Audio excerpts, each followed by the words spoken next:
और देखिए, मतगणना लगातार जारी है। कई जगह पर, कई वार्डों पर विजयी प्रत्याशी भी घोषित कर दिए गए हैं और अब ये तो साफ होता जा रहा है कि किसकी मेहनत कितनी रंग लाई है। जी दिल्ली एनसीआर हरियाणा लगातार पल पल की अपडेट आप तक पहुंचा रहा है और कुछ खास मेहमान भी अब हमारे साथ जुड़ चुके हैं, जिनसे समझते हैं कि जो तैयारियां रही हैं और तैयारियों के बाद आज जो जनता का जनादेश आया है उसे राजनीतिक दल के प्रतिनिधि किस तरह से देख रहे हैं। बहुत स्वागत करती हूं मैं अपने मेहमानों का। राकेश शर्मा जी हमारे साथ जुड़ चुके हैं, प्रवक्ता हैं भारतीय जनता पार्टी से। दिनेश अग्रवाल जी हमारे साथ जुड़ चुके हैं, प्रवक्ता हैं कांग्रेस पार्टी से। विजेंद्र रेटू जी हमारे साथ जुड़ चुके हैं, प्रवक्ता हैं इनेलो से। और वीरेंद्र शर्मा जी जुड़ चुके हैं, प्रवक्ता हैं आम आदमी पार्टी से। आप सभी मेहमानों का मैं बहुत स्वागत करती हूं। शुरुआत राकेश शर्मा जी आपके साथ करना चाहूंगी। राकेश जी, जो शुरुआती रुझान कह रहे हैं और जो अब तक विजयी प्रत्याशी घोषित किए गए हैं, चाहे वार्डों की हम बात कर ले और कुछ जगह पर मेयर की बात कर ले, संकेत तो सकारात्मक दिशा में बीजेपी की ओर ही इशारा कर रहे हैं। नमस्कार सभी दर्शकों को। सबसे पहले मैं जो भी विजयी प्रत्याशी घोषित हुए उनको सबको बधाई देता हूं। हरियाणा की उस जनता को, उन मतदाताओं को बधाई देता हूं जिन्होंने इस चुनाव में बढ़ चढ़कर हिस्सा लिया और अपने जनप्रतिनिधि चुनने का काम किया। और जो चुनाव से पूर्व भारतीय जनता पार्टी कहती थी कि जनता निश्चित तौर पर भाजपा को आशीर्वाद देगी, भाजपा के साथ चलेगी। हमने जो ट्रिपल इंजन की सरकार की बात कही थी, जिस प्रकार से रुझान आ रहे हैं उससे ये तय हो गया है कि हरियाणा की जनता ने ट्रिपल इंजन की सरकार चाहती है और भाजपा को जनादेश देने के लिए उसका मन बना हुआ है और उसके लिए उन्होंने वोटिंग भी की है। और समय समय पर मैं कहता था कि क्योंकि भारतीय जनता पार्टी ने बड़ी गंभीरता से इस चुनाव को, कोई भी चुनाव भाजपा के लिए सभी चुनाव कोई छोटा और बड़ा चुनाव नहीं होता। भाजपा के लिए चुनाव होता है। जब आप जनता के बीच में जाते हैं और जनता को ये कहते हैं कि आप हमें चुनिए, तो ये उसके प्रति हम गंभीर होते हैं।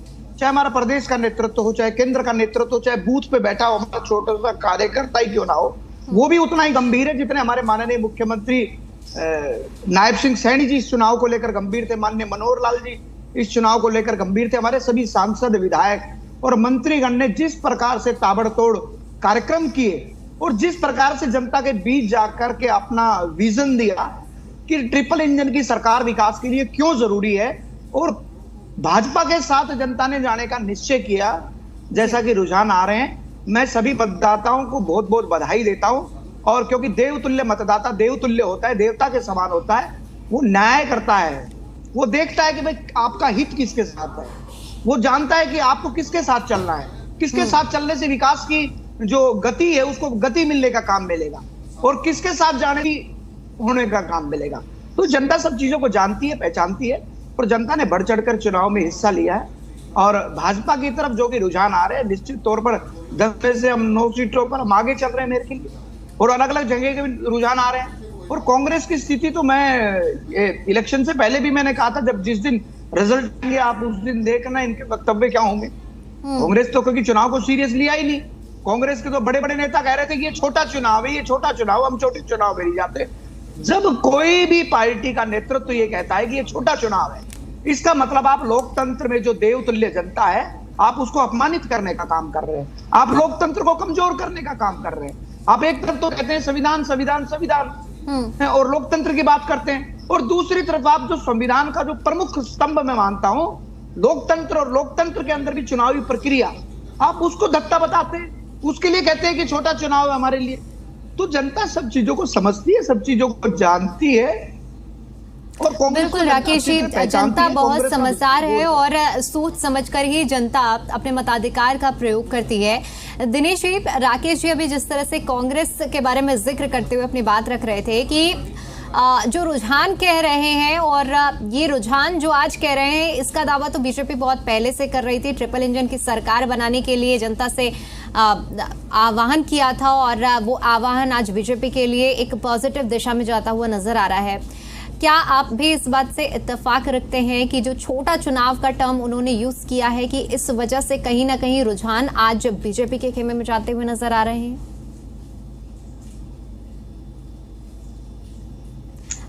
आपका ऑडियो नहीं पहुंच पा रहा है दिनेश जी, मैं चाहूंगी कि एक बार आप ऑडियो अनम्यूट कर लीजिए प्लीज।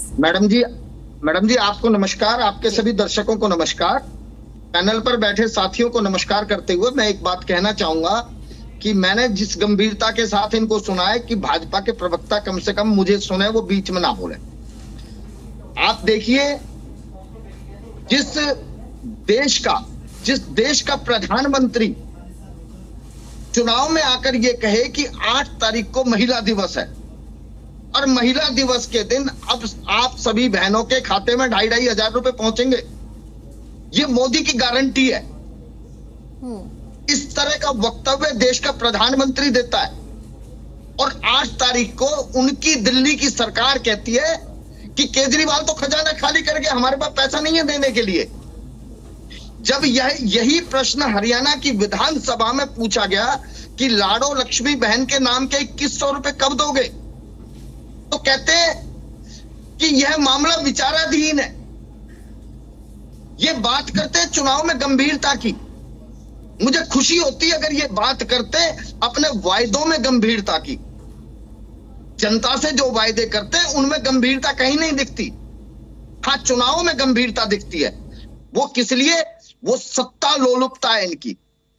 सत्ता चाहिए, सत्ता के बिना नहीं रह सकते, इसलिए चुनावी गंभीरता है। और इससे बड़ा उदाहरण क्या होगा? जिस प्रदेश का मंत्री कहे कि मुख्यमंत्री तो हवाई जहाज से नीचे नहीं उतरता, उसके बाद अगर वो चुनाव जीत रहे हैं तो वो किस तरह चुनाव जीत रहे हैं मुझे बताने की जरूरत नहीं है। उसके बाद ये कहते हैं कि कांग्रेस ये बोलती है वो बोलती है, किसी पे यकीन नहीं करती। देश के लोकतांत्रिक इतिहास के अंदर एक चुनाव बता दो जिसके अंदर 10 दिन का गिनती का अंतर रखा गया हो।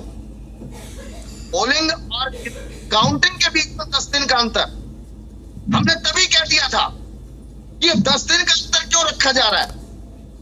आप उत्तराखंड के अंदर अगर आपकी सरकार, उत्तराखंड में आप अगर बैलेट पेपर पे चुनाव करा सकते हैं तो हरियाणा में कराने में क्या दिक्कत थी? आपकी पार्टी की नीतियों से अगर जनता खुशी होती तो आपका 38% पोलिंग नहीं होती है। 52 लाख वोटर ने हिस्सा लेना था निकाय चुनाव में, महज 20 लाख वोट पड़े। 38% वोटर अगर लोकतंत्र में हिस्सा ले रहा है तो लोगों का भरोसा उठ चुका है सरकार से। अगर लोगों का भरोसा होता तो ये 82% पोलिंग होती। दिनेश जी, नाराजगी कई मुद्दों पर है, वाजिब भी है, और आप अपने सवाल उठा रहे हैं। हम पूरा मौका देंगे आपको आपके सवाल उठाने का। मेरी बात प्लीज मेरे को आधा मिनट का समय और दे दें, आधा मिनट दे दें प्लीज। मैं ये कह रहा हूं कि जो लोग बार बार टीवी पे आके देवतुल्य जनता बोलते हैं, ये भूल जाते हैं कि किसानों के सिरों में लठ मारे थे इन्होंने और कहते थे ये आतंकवादी हैं, अलगाववादी हैं। उनको टेलीविजन चैनल पर केवल दिखावे के लिए देवतुल्य बोलते हैं। इनके प्रदेश के इनके मंत्री सरेआम विधानसभा में खड़े होकर कहते हैं कि तुमने तो पेट्रोल पंपों के आवंटन में 20-20 लाख रुपए ले रखे हैं। उसके बाद ये कहते हैं कि जनता हमारे को मौका दे रही है। आपको जनता मौका नहीं दे रही। हम बार बार सच्चाई बता रहे हैं कि ये तंत्र मंत्र और यंत्र की जीत है ये, और ये हकीकत है। अगर प्रदेश की जनता इनसे खुश होती तो ये पोलिंग 38% नहीं होती। अगर इनको अपने कामों पे यकीन होता तो 10 दिन का अंतर नहीं रखते ये गिनती के अंदर। अगर इन्होंने कुछ काम किए होते तो इनके मंत्री को ये कहने की जरूरत नहीं पड़ती कि आप बहुत छोटा सा जवाब दे दीजिए। बीजेपी ने सवाल उठाया कि कांग्रेस ने इस चुनाव को छोटा चुनाव माना। मैं आखिरी लाइन बोल रहा हूँ सिर्फ। इनका प्रदेश के कैबिनेट मंत्री को यह कहने की जरूरत नहीं पड़ती कि वोट किसी को दे दो, मेयर हमारा बनेगा। आज तक हरियाणा प्रदेश में एक भी भाजपा के आदमी ने उसके बयान की निंदा नहीं करी, क्योंकि ये सच्चाई है कि वोट किसी को दो, मेयर तो भाजपा का ही बनेगा। वोट किसी को दो, मेयर भाजपा का ही बनेगा। ये सच्चाई है, क्योंकि सब कुछ प्री डिसाइडेड है, पहले से तय है। चलिए ठीक है, आपने किस तरीके से दिनेश जी रिएक्शन इस पर भी दे दीजिए ना कि क्या असल में मानते हैं कि कहीं कमी रह गई थी? क्या छोटा चुनाव इसे माना था, या पूरी दमखम के साथ कांग्रेस ने मैदान में उतरकर प्रचार किया? बहुत शॉर्ट में रिएक्शन दीजिए। मैं बिल्कुल ईमानदारी से बता रहा हूं, कांग्रेस पार्टी के प्रदेश अध्यक्ष से लेके और बूथ के कार्यकर्ता तक हर आदमी ने पूरी मेहनत करी है। एक एक वार्ड, एक एक गली, एक एक मोहल्ला, एक चलिए, एक ठीक है, हम गए हैं। ठीक है, संगठन नहीं है, आप बूथ के कार्यकर्ता की बात कर रहे हैं। ठीक है विजेंद्र जी, चलिए ठीक है। दीपक जी, दिनेश, माफ कीजिएगा दिनेश जी, मैं लौटूंगी आपके पास। विजेंद्र जी, जिस तरह से रुझान संकेत दे रहे हैं और ट्रिपल इंजन की सरकार का दावा किया जा रहा था, जनता ने ट्रिपल इंजन का जो नारा है वो असल मायनों में धरातल पर उतारते हुए ये नतीजों में तब्दील करने का लगता है मन बनाया है। इनेलो कैसे देख रही है इन रुझानों को? देखिए, ये तो पहले से ही निश्चित हो गया था जब कांग्रेस पार्टी की तरफ से बयानात शुरू हुए थे कि ये छोटा इलेक्शन है, इसमें बड़े नेता चुनाव में नहीं जाते हैं। और उससे पहले कि हमारे साथी हमारे ऊपर उंगली उठाएं, मैं ये कहना चाहता हूं कि हरियाणा प्रदेश के लोकसभा के चुनाव हुए, विधानसभा के चुनाव हुए। हरियाणा प्रदेश में जो इंडियन नेशनल लोकदल पार्टी का वोट बैंक था, वो वोट बैंक जब पार्टी टूटी हमारी, वो दो हिस्सों में चला गया। कुछ कांग्रेस के पास गया और कुछ जननायक जनता पार्टी के पास चला गया। और मुझे स्वीकार करने में कोई गुरेज नहीं इस बात का कि हमारे पास वोट परसेंटेज नहीं बचा, बहुत कम बचा, 2.5% के आसपास हमारा बचा। वोट परसेंट नहीं है तो छोड़ दीजिए, इनको रोकिए प्लीज, इनको फिर मैं सुन लीजिए, पहले जवाब सुन लीजिए, एक एक करके अपनी अपनी बारी पे आप लोग अपनी बातों को रखिए। विजेंद्र जी, अपनी बात पूरी कीजिए। तो देखिए, जब ये हुआ चुनाव 2019 का भी और 2024 के भी सारे चुनाव हुए, लोकसभा के भी, 2022 में नगर निगमों के भी हुए, कहीं ना कहीं हरियाणा प्रदेश की जनता ने यह मन बनाया कि इंडियन नेशनल लोकदल पार्टी बिखर गई है और अब विकल्प के तौर पर कांग्रेस पार्टी को ही उभारा जाए। और वो जो हमारा वोट बैंक था वो इनके साथ लगा और इनको उभारने का प्रयास किया। लोकसभा में बहुत वोट इनको देने का काम किया, हमारे को नहीं मिला। विधानसभा में भारतीय जनता पार्टी के बराबर का वोट परसेंटेज इनको मिला हुआ, मामूली सा डिफरेंस के साथ है, 0.8 का डिफरेंस।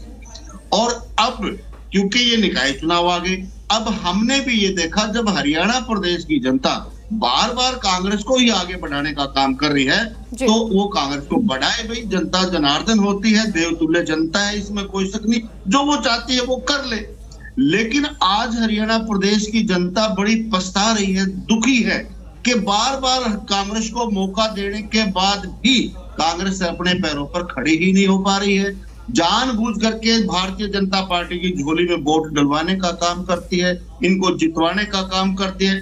किस प्रकार से निकाय चुनाव, ये कहते हैं गली गली में वोट मांगी, अरे इनके लीडर तो ये कहते हैं कि ये छोटे चुनाव है, हम इनमें जाकर के क्या करेंगे। और ये फ्रॉम द वेरी बिगिनिंग जब प्रचार शुरू हुआ था, वोटिंग से पहले 2 तारीख से पहले भी हमने ये कहना शुरू किया था, 2 मार्च से पहले, कि देखना पिछले दिन फिर ये वही राग लापेंगे कि भाई ईवीएम में हैक हो गई, इन्होंने ये कर दिया। कौन सा राजनीतिक दल ऐसा है जो अपनी जीत हासिल करने के लिए हर प्रकार के तरीके अडॉप्ट करता, जो भी नैतिक तरीके हैं, और फिर उसके ऊपर उंगली उठाए? तो उसकी तो यही बात होगी, भाई खिसियानी बिल्ली खंबा नोचे। प्रदेश की जनता चाहती है। विजेंद्र जी, मैं लौटूंगी एक बार फिर से आपके पास, क्योंकि इस वक्त एक बड़ी खबर सामने आ रही है। दर्शकों को पहले बड़ी जानकारी दे देते हैं। हरियाणा निकाय चुनाव में वोटों की गिनती लगातार जारी है और 10 निगमों में से 9 निगमों पर बीजेपी आगे चल रही है। कांग्रेस सभी में पिछड़ी हुई नजर आ रही है। मानेसर से निर्दलीय उम्मीदवार इंद्रजीत यादव फिलहाल आगे चल रहे हैं। ये बड़ी अपडेट सामने आ रही है। इसके साथ साथ बड़ी जानकारी आपको ये भी बता दें कि यमुनानगर मेयर चुनाव में बीजेपी प्रत्याशी आगे हैं। अब तक 5 राउंड की काउंटिंग के बाद बीजेपी प्रत्याशी सुमन जो कि आगे हैं, 14,941 वोट से आगे चल रहे हैं प्रत्याशी। और इसके साथ ही आपको कुल वोटों की गिनती बता देते हैं कि बीजेपी प्रत्याशी सुमन को 31,052 वोट मिले हैं और कांग्रेस प्रत्याशी किरण देवी की अगर हम बात करें तो 16,111 वोट किरण देवी ने हासिल किए हैं। इसके साथ ही हिसार में मेयर पद पर बीजेपी प्रत्याशी आगे हैं। 5वें राउंड के बाद प्रवीण पोपली बढ़त बनाए हुए हैं। बीजेपी प्रत्याशी 22,000 वोट से आगे चल रहे हैं। बड़ा मार्जिन अपने साथ लेते हुए चल रहे हैं बीजेपी प्रत्याशी। कांग्रेस के प्रत्याशी कृष्ण सिंगला पीछे हैं। इसके साथ ही साथ ये हम आपको अलग अलग निगमों की स्थिति बता रहे हैं कि क्या कुछ कितने राउंड की वोटिंग के बाद स्थिति बनी हुई है।